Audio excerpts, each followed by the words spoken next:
Welcome to fandom. তো চলে এসেছি নতুন বছরে নতুন ভিডিও নিয়ে। তো নতুন বছরের প্রথম ভিডিও, আর সবার আগে সবাইকে হ্যাপি নিউ ইয়ার 2014। তো সবার যেন বছরটা খুব ভালো কাটে, মানে শরীর সুস্থ থাকে এবং বেশি বেশি করে ফুটবল দেখো, আর ইন্ডিয়া যেন ফুটবলে আরও অনেক ডেভেলপ করতে পারে, র্যাঙ্কিংয়ে ডেভেলপ করতে পারে। তো সেই আশাই করি এই বছর। আর অবশ্যই আমাদের চ্যানেলটাকেও বেশি বেশি করে সাবস্ক্রাইব করো, যাতে বেশি বেশি করে সাবস্ক্রাইবার বাড়ে এবং মোটামুটি আমাদের যেই টার্গেটটা আছে এই চ্যানেলে, তো সেই টার্গেটটা যেন ফুলফিল হতে পারে। তো সেই জায়গা থেকে আরও একবার সবাইকে হ্যাপি নিউ ইয়ার। সবাই খুব ভালো থেকো আর নতুন বছরে খুব ভালোভাবে কাটিও। তো যেরকম ইন্ডিয়ান ফুটবলের আপডেটের ভিডিও নিয়ে আসি, তো সেরকমই আপডেটের ভিডিও নিয়েই এসেছি। তো অনেকগুলো আপডেট তো রয়েছে, অনেক জায়গায় অনেক রকম রিউমার দেখা যাচ্ছে, তো সেগুলো নিয়ে একটুখানি বলবো।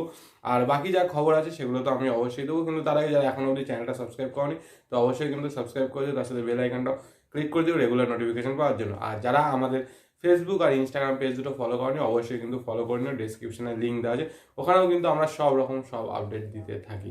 তো এবার আসি প্রথমে কিছু আপডেট, তো সেগুলো একটু দিয়ে দিই। প্রথমেই একটা খারাপ খবর দিয়েই শুরু করি।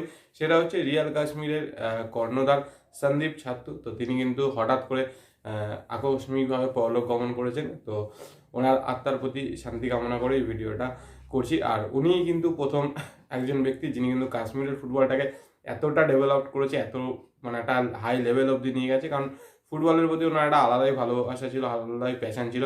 সেই জায়গা থেকে কিন্তু রিয়াল কাশ্মীর আজকে এত মানে বা কাশ্মীর ফুটবলের জন্য এতটা নাম করতে পেরেছে। তো এবার আসি বাকি অন্যান্য যে আপডেটগুলোতে। তো তার মধ্যেই বলে রাখি, হয়তো এখানে অনেকেই সেটা নিয়ে পজিটিভ কমেন্ট করবে, অনেকে নেগেটিভ কমেন্ট করবে। তো সেটা হচ্ছে খেপ টুর্নামেন্ট।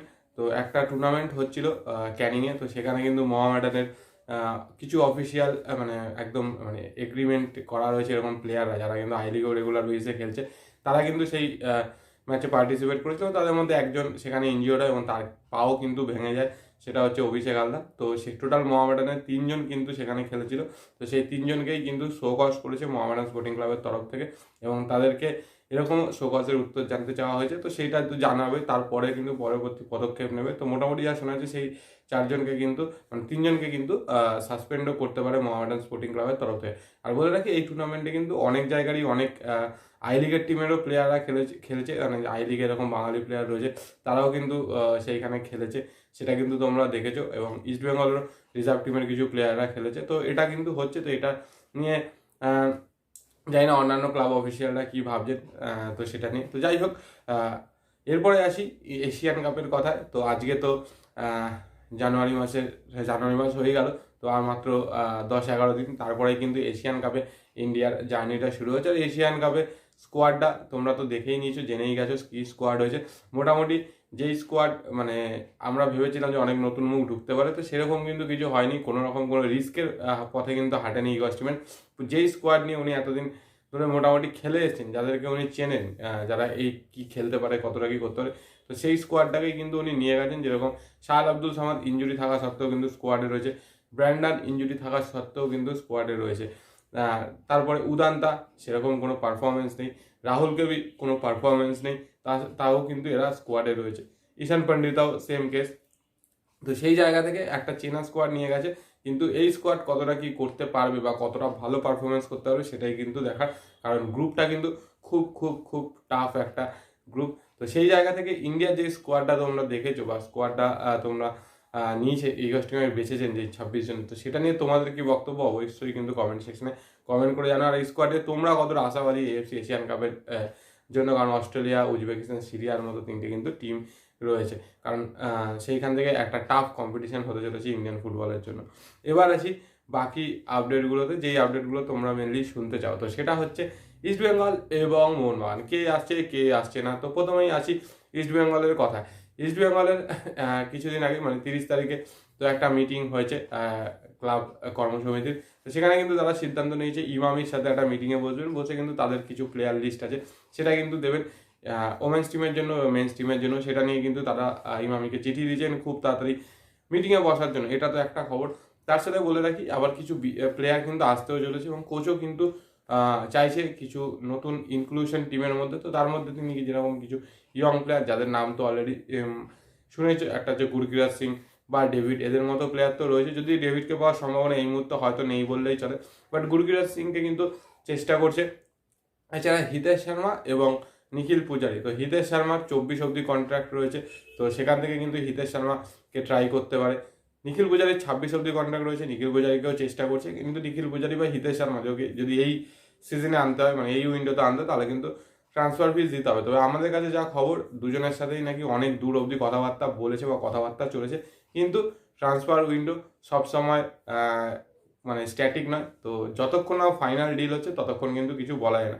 আর এর সাথে কিন্তু হায়দ্রাবাদেরও কিছু প্রবলেম চলছে। রিসেন্টলি জামশেদপুরে খেলতে গেছিলো, সেখানে গিয়ে কিন্তু তারা হোটেলের বিল পে করতে পারেনি, সেই জন্য কিন্তু তাদের মালিকদের এগেনস্টে কিন্তু এফআইআরও করা হয়েছে হায়দ্রাবাদের সেই হোটেলের তরফ থেকে। তো হায়দ্রাবাদে কিন্তু এই মুহূর্তে খুবই প্রবলেম চলছে। তো দেখা যাক হায়দ্রাবাদের এই প্রবলেমের মধ্যে থেকে প্লেয়ার ছিনিয়ে নিয়ে আসতে পারে কিনা ইস্টবেঙ্গল, মোহনবাগান। আর যেহেতু মোহনবাগানের কথা বললাম, তো মোহনবাগানও কিন্তু একজনের সাথে কথাবার্তা বলছে। আগের ভিডিওগুলোতে তোমাদের ক্লিয়ারই করে দিচ্ছি, সেটা হচ্ছে চিংলেসানা সিং। চিংলেসানা সিংয়ের জন্য কিন্তু অল আউট যাচ্ছে মোহনবাগান। শুধুমাত্র মোহনবাগান না, এই মুহূর্তে আরও দুটো ক্লাব রয়েছে, কিন্তু মেন ফাইট আমাদের কাছে যতদূর খবর সেটা হচ্ছে চিংলেসানার জন্য মোহনবাগান এবং বেঙ্গালুরু এফসি। এই দুজনের মধ্যেই কিন্তু লড়াইটা চলছে। বেঙ্গালুরুও কিন্তু আগেরবার চেয়েছিল চিংলেসানাকে নিতে, প্রায় একদম মানে সাইনিং হবে ওই পর্যায়ে চলে গেছিলো, কিন্তু তারপর ওর স্টেটে যেই প্রবলেমগুলো সেটার জন্য কিন্তু সেই ডিলটা আর হয়নি, ভেস্তে গেছিলো। তো এই মুহূর্তে বেঙ্গালুরু আর মোহনবাগান এই দুজনের মধ্যে কিন্তু মেন লড়াইটা, যে চিংলেসানা কোথায় যাবে। আর মোটামুটি যা শোনা হচ্ছে, হয়তো চিংলেসানা এই উইন্টার উইন্ডোতেই হয়তো হায়দ্রাবাদ থেকে বেরিয়ে যাবে অন্য কোনো দলের ক্ষেত্রে। তো সেখান থেকে দেখা যাক কী হয়। এর সাথে আরও একটা খবর, সেটাও হচ্ছে মোহনবাগান রিলেটেড। অনেক জায়গায় রিউমার দেখলাম যে সেটা হচ্ছে নাকি হেক্টর রিচকে নাকি ছেড়ে দিচ্ছে, মানে ছেড়ে দিতে চলেছে নাকি মোহনবাগান ম্যানেজমেন্ট, এরকম একটা খবর।